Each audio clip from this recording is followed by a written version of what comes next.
Today's topic is obesity management.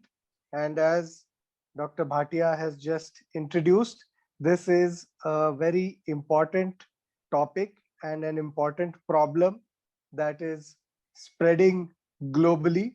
I think before Corona, this was perhaps the largest spreading epidemic across the world. To move further, the parts of this presentation would be as follows.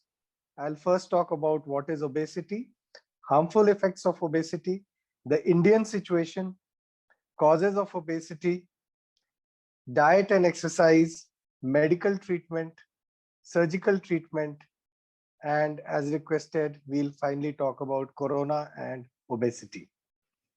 So starting with what is obesity? So to define obesity, there are many factors to be kept in mind. One is body mass index. Now, most people would know what body mass index is. And with our smartphone these days, all we need to do is just Google BMI and you are able to calculate on the spot. Age of the person is important, sex of the person. Then there are certain other factors that define obesity, like height to weight ratio, hip to waist ratio, lipid profile, diabetes and insulin resistance if that is existing. So all these factors combined define obesity and its management. Talking about the most common criteria used, which is BMI, this is calculated by taking the height in meters, weight in kilograms. And for example, if somebody's height is 5 feet 7 inch, what you do is 170 centimeters is your height and weight is 75 kg. We calculate this by 75 divided by the square of 1.7. And simpler way, 75 divided by 1.7 and again divided by 1.7. And this brings us to our BMI. And as we just saw, I'll just go back one slide. Yeah, now what you saw here on the right, the classification, overweight is 25 to 30 BMI. Obesity again is then classified into 1, 2, and 3. And when the BMI crosses 40, it is known as morbidly obese. The Indian criteria is slightly lower and it is 2.5 less than this WHO classification, which you are seeing on the right side. What are the harmful effects of obesity? Now, general population, we are talking about jokes, and we always see cartoons, videos like these being shared. And what I would like to emphasize is that obesity is not a joking matter, and it has to be taken far more seriously than what we are seeing. It leads to many medical complications going from head to toe, like pulmonary disease, liver disease, gallbladder, gynecological problem, hypertension, stroke, coronary artery disease, whatnot, and finally also cancer. So there are cancers associated with overweight and obesity, again starting from the head, from brain cancer, thyroid cancer, breast cancer, intestinal cancer, and it is known to increase the incidence of multiple cancers in the body. Parts of this presentation. Next, we come to the Indian situation. Overweight India versus underweight India. Now, this is a constant problem, and India has an alarmingly high number of people who are either overweight or underweight, what we call as the double whammy. And about 9.8 million men are overweight, 20 million obese Indian women, which is a significant percentage of the global population. At the same time, over 100 million men and 100 million women are underweight, and India has the 40% of global underweight population also. So this is a big challenge to the Indian health system to simultaneously manage a large number of overweight while struggling to manage the underweight and the malnourished. This is a study by Indian Association of Pediatrics, in children, which showed how the obesity and overweight, if you combine that, is about 60% compared to 40% normal. This is in the urban schools. So in urban schools, underweight numbers are not that high, but you have got a lot of overweight problem. And this says 17 million obese children in India by 2025. Obesity worldwide, India stands number 3 for following United States and China. And this is the kind of a health warning which we are looking at, what I mentioned earlier. Causes of obesity. When we talk about what causes obesity, we are looking at genetic causes, environmental causes, psychological causes, physical causes, hormonal causes. And when we talk about weight gain in particular, we have certain theories here. One is what is known as a thrifty genes theory. So if you see on the right, the graph, it shows how as the curve goes down, so you have this feast and famine alternative which used to happen centuries ago, where the body weight used to go up and go down. But now the situation is such that we do not have the famine situation, even in our worst phase, like we are seeing right now in the COVID times where everything is locked down, economic lockdown, all lockdown. Still, there is no problem about getting food. Food shops are open, online deliveries are open, and no one in lockdown has suffered from lack of food. So the thrifty gene theory here fails in the sense that the genes which were made to store fat and energy for the times of famine are now only storing, and this store leads to obesity. Then we have what is known as drifty genes theory, where over a period of time there is a slight mutation in the genes, and that is why you might see that in families where the grandfather is absolutely slim and trim and the grandchildren are all round and obese. We have the foraging theory, where it talks about how people had to go for hunting and to look for food, and the fittest, that is the slimmest, those who are more physically active, survive, and those who are not do not survive. Finally, we come to what is known as a set point theory, where I'll spend a few minutes. And here, if you see this graph, you have an individual of weight 60 kilograms. Supposing he is to develop, say, an illness like typhoid and loses weight, comes down to 50 kilograms. Once he has recovered, body is going to create hunger so that he regains his weight back from 50 to 60. Let's see another situation where after a long season of festivities and marriages and parties, winter season, the person suddenly finds himself in spring, weight increased from 60 to 70 kgs. And at that situation, what he is going to try is to go on a diet and exercise program. And after a couple of months, he realizes he has reduced his weight from 70 to 65 kg with the diet. Now, going by the hunger which came after the illness, one would expect natural justice, that why nature should not make this person feel anorexic, or in other words, not feel like eating, so that his weight goes back to 60. But unfortunately, that is not the case. Now, nature has seen 70 kgs as the new set point time. So when nature sees that your weight has reduced from 70 to 65, it is going to make you hungry so that you go back to your weight of 70 kgs. This is unfortunately a situation where nature does not work in our favor. Another problem is that of childhood obesity. A lot of family tradition is involved here, because the children would eat the same kind of food as the parents eat. And there is this famous joke that does obesity run in your family? And the answer is no, nobody runs in my family. So it is a family tradition you are talking about. Then in India, what happens is that when the child grows to teenage, say the age of 13 or 14, the growing years, at that time, suddenly it also becomes a tuition years, because the child has to look at admissions after 10th and 12th to professional colleges and etc.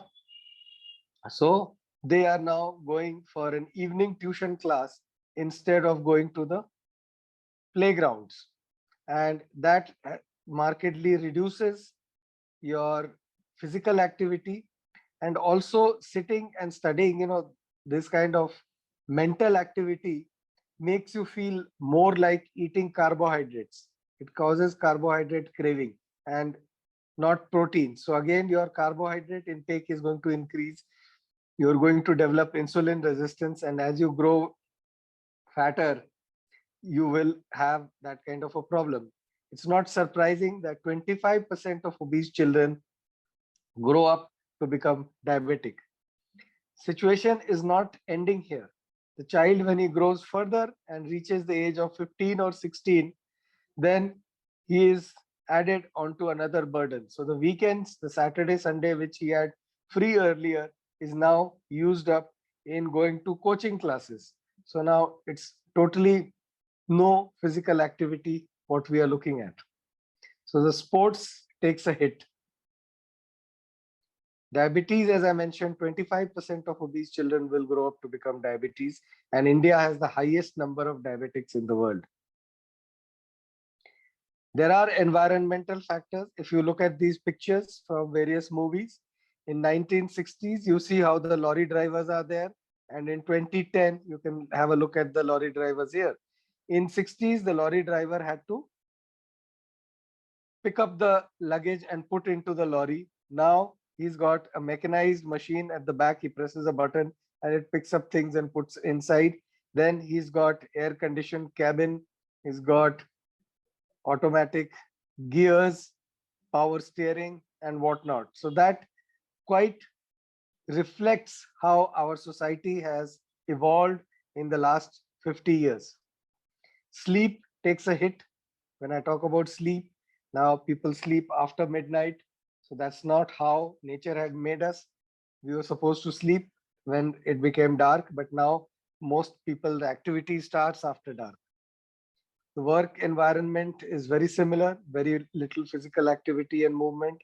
Home is the same. You have dimmers, remote controls. When I was a child, we never had a television remote control. The youngest person in the family was the remote. He had to go and change the television channels. Mobility has reduced considerably.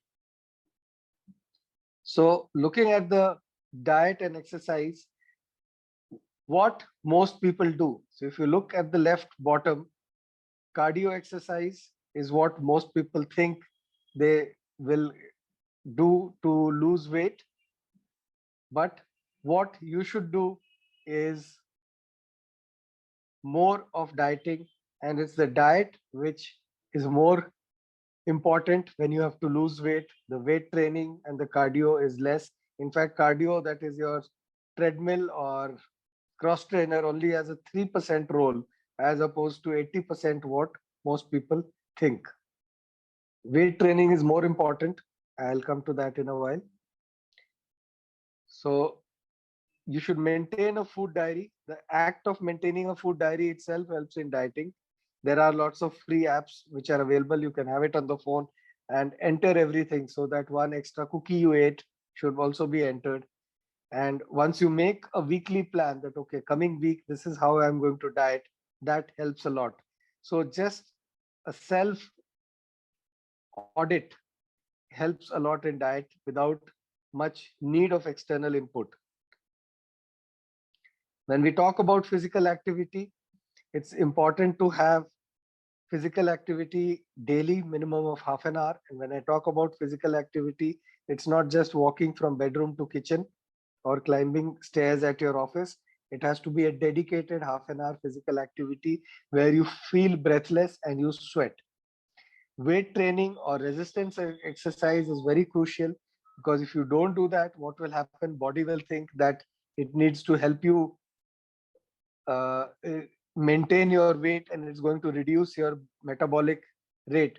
So the BMR, what is known as the basal metabolic rate, will reduce.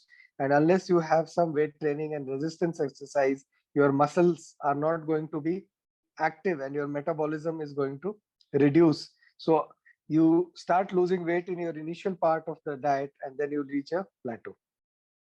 No starving. Starving is the worst kind of diet. You have to have regular food, maybe small food multiple number of times, because what starving does is it increases the level of insulin, and this is going to have a rebound, is going to lead to storage of glycogen and fat in your muscles. And also the brain wants sugar and is going to make you feel like eating carbohydrate, so the breakthrough is going to be very high. A simple rule of the day. So if you want to take only one takeaway message from this talk of mine today, that should be no cooked meals after sunset. Yes, if we go by nature, how has God made us? God has made us, then when it is sunrise, you get up, you go hunt for food, find food, cook food, eat it. And after sunset, you go to sleep. That is how our body hormones, whether it is cortisol or melatonin or thymus gland, or you are talking about your pituitary gland, all hormones work in that manner. That during the day, the metabolism is different. During the night, the metabolism is different. And at night, you are going to go, body goes into hibernation.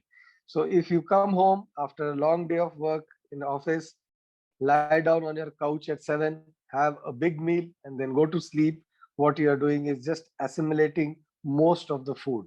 So you have to have a heavy breakfast with a lot of protein in it, decent lunch, but at night after sunset, go in for a salad and vegetable diet only, and you will see how it works wonders.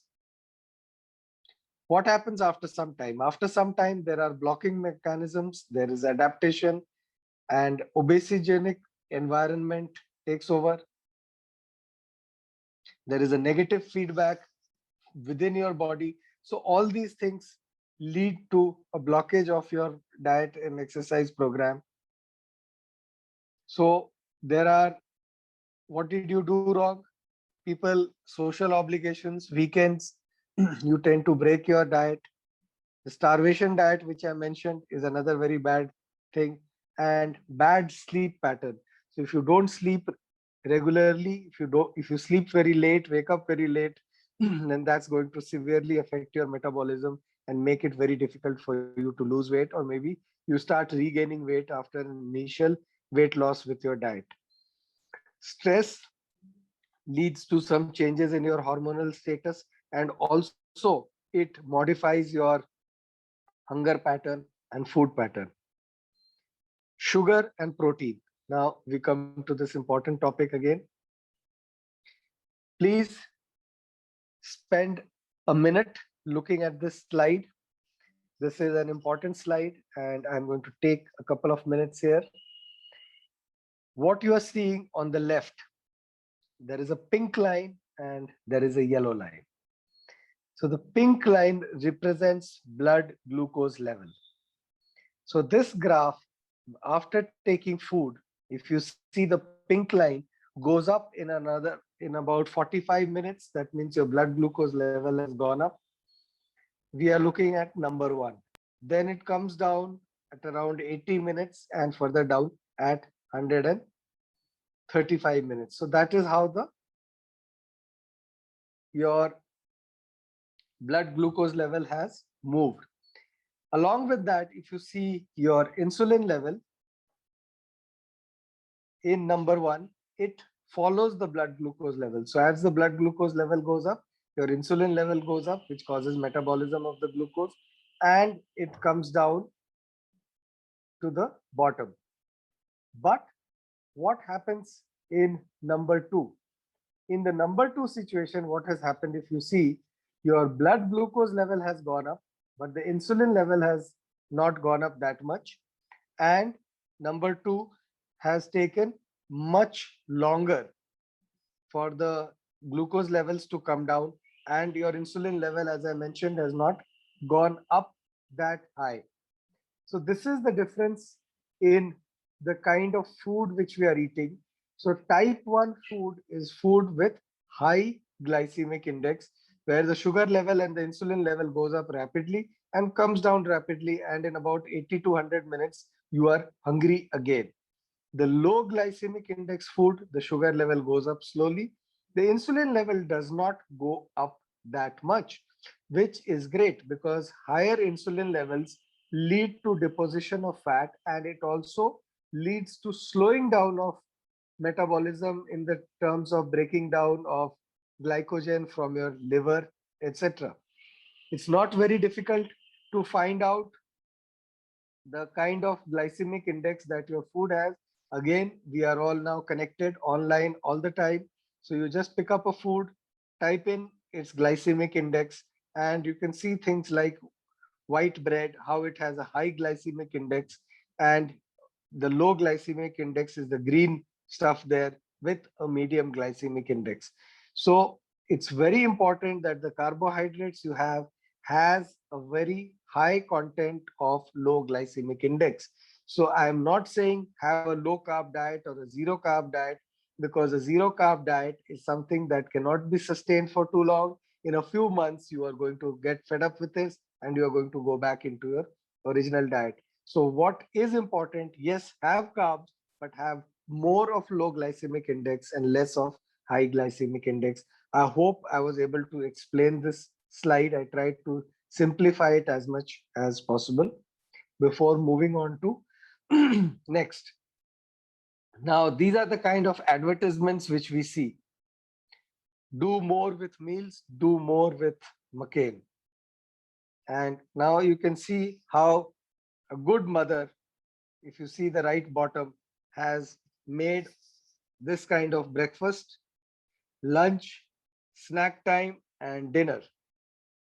Now, what you see, the models on the right bottom are totally wrong, because if you have these kind of food which you are seeing on the right, on the left, you are going to actually have very different kind of models, all obese and entirely obese family with diabetes, hypertension, and other problems.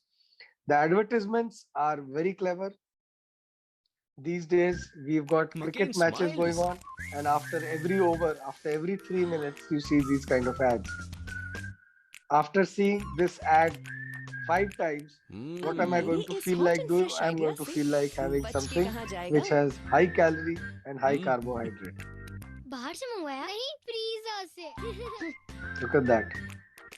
Brilliant ad. इसे भी download क्यों नहीं कर लेते? वही तो कर रहे In हैं fact, I'm feeling पापा। hungry looking at this ad. Starting at rupees 25 only. So such kind of junk food is the cheapest food available. It was the situation in US and the West. Now it's becoming in India too. At the same time, do not forget Indian junk food. What you see on the left top is what is known as samosa, 350 calories. It will take you 45 minutes on the treadmill just to burn one of them, but it will take you 5 minutes to finish this entire plate. Then we have a drink known as lassi. Like this is like sweetened yogurt. This was great in the olden days where people used to work on the fields for hours and hours, and it was considered a health drink. But now it is if you have lots of it, it's just going to go in to your body. In fact, a glass of Coke has 150 calories, whereas a glass of lassi, which is considered a health drink, is 225 calories. In India, mothers will tell kids, come on, keep drinking lassi, it's good for your health. So, brief recap: good amounts of proteins, very important.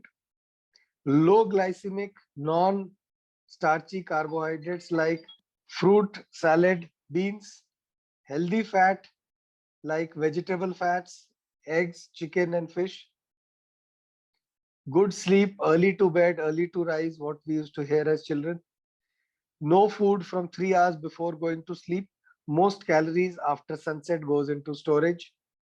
Physical activity to counter the fall in metabolic rate that all diets induce. Then we move on to the medical treatment. So when we are talking about the medical treatment, there are some commonly prescribed weight loss agents like Orlistat, sibutramine, and many other drugs these days. But these are temporary and they can lead to 6 to 10% of weight loss after 1 year. But once you stop that, the weight will come back again. Then, talking about surgical treatment, we have what is known as bariatric endoscopy. On the left, you are seeing this animation, a gastric balloon, which is going into the stomach and filling up. This stays on for a year or so. It leads to change in dietary habits. And after 1 year, when we remove the balloon, we hope that the change dietary habit which you've had over the last 1 year, you are able to maintain that. On the right, what you see is what is known as endoscopic sleeve gastroplasty. Here, what you see I am doing is stitching the stomach through an endoscope. Now that's the endoscope going inside the stomach. And like a sewing machine, we are stitching the walls of the stomach together to reduce the stomach capacity like that. So this is kind of a bariatric surgery done by endoscopy, known as endoscopic sleeve gastroplasty. Talking about bariatric surgery, this is done through small keyhole incisions, and the instruments are introduced through these small holes. And if we look at this cartoon, it tells us two common bariatric operations that are done these days. This is known as a sleeve gastrectomy. So if you have the stomach there where the food goes from stomach to intestine, sleeve gastrectomy is a procedure where we would staple off that much part of the stomach and remove it. So certain chemicals, certain hormones which are produced, which are bad for weight loss, are removed. One of these chemicals is known as ghrelin. And now food is passing rapidly down the stomach into the intestine. So more positive chemicals and less of the negative chemical, because the food is reaching the intestine fast. Another surgery is that of a gastric bypass. This leads to a higher weight loss and also better resolution of diabetes. Here, what we are doing is we are taking this part of small intestine and connecting it to the small stomach pouch which we have created. And this now is going to lead to the food passing directly from the mouth into the intestine and the juices going down through a separate path. So this is known as a gastric bypass operation. These are the two common bariatric surgeries that are done. These days, technology has helped us to treat what we call as super obese. So a patient like this who is 250 kilograms, which is say close to 600 pounds or so. This is known as docking of the robot, where a robot is connected to these instruments, which we are looking at in the cartoon. And I sit at a robotic console like a Xbox or a PS3, and I'm able to control the movement of the instruments and stitching. And this is a gastric bypass operation, which you see. That's the patient in the recovery bay, shifted to the room an hour later, walking to the toilet 6 hours after surgery. So if we look at him, in 1 year, he lost 121 kgs. Blood sugar came back to normal. No obstructive sleep apnea anymore. He sent me some pictures. These are his jeans, which he used to make customized. He was very fond of his jeans. So there he is wearing the same jeans a year later. And 2 years later, when he comes to visit us, that's him there. We have many other people who have benefited, and it's not just the looks. We also talk about improvement in medical condition like diabetes, blood pressure. She wanted to be a model, and she has become one now. Another patient who's actually my schoolmate, so visited her house after a couple of years. Yet another. So we talk about one of these surgeries, which is known as one anastomotic gastric bypass.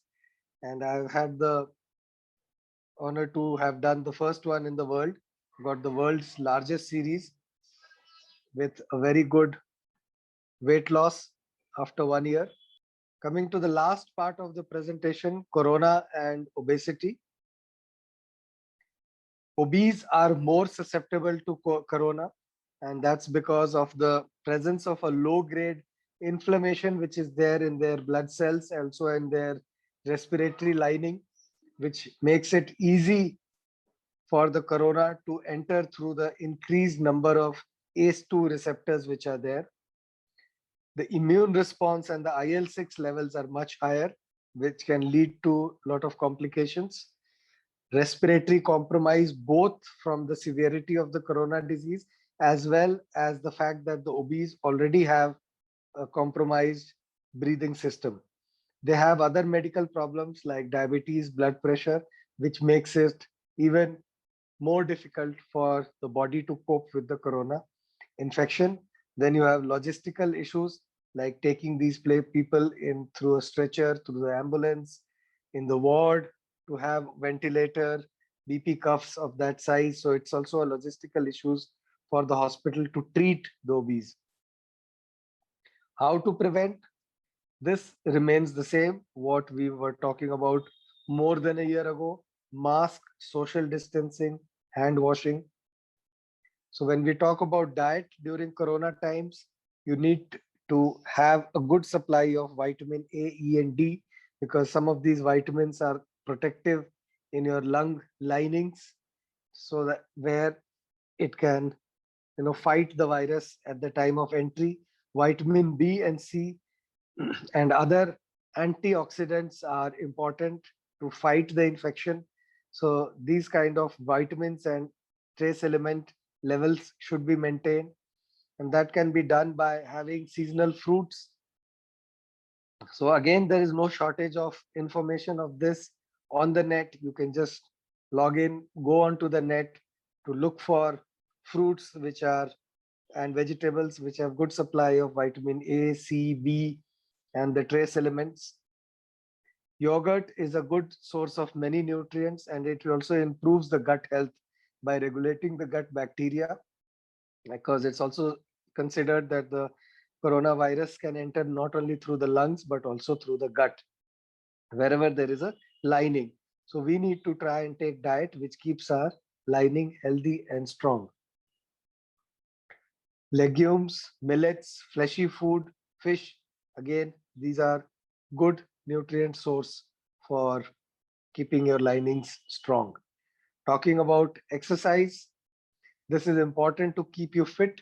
Exercise improves your respiratory reserves, which is very crucial in case of corona infections. Deep breathing exercises are the simplest exercise one can do regardless of weight and availability of gym or an exercise area. While at home, you could do some of the low impact YouTube exercises that does not cause bodily damage in the obese. So it's very easy. Go to YouTube, type low impact exercises, and that's what helps. So these are low impact exercises.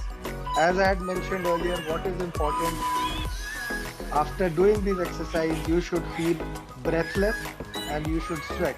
If you are feeling breathless and you are sweating, that means you are on the right track. Breathless means you should be able to talk but not sing.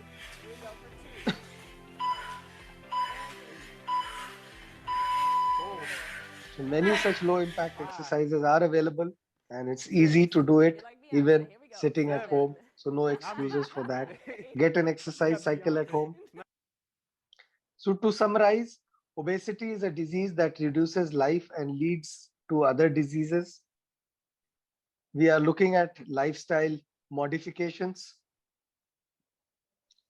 Prevent obesity is most important by diet and physical activity, as you see on the right.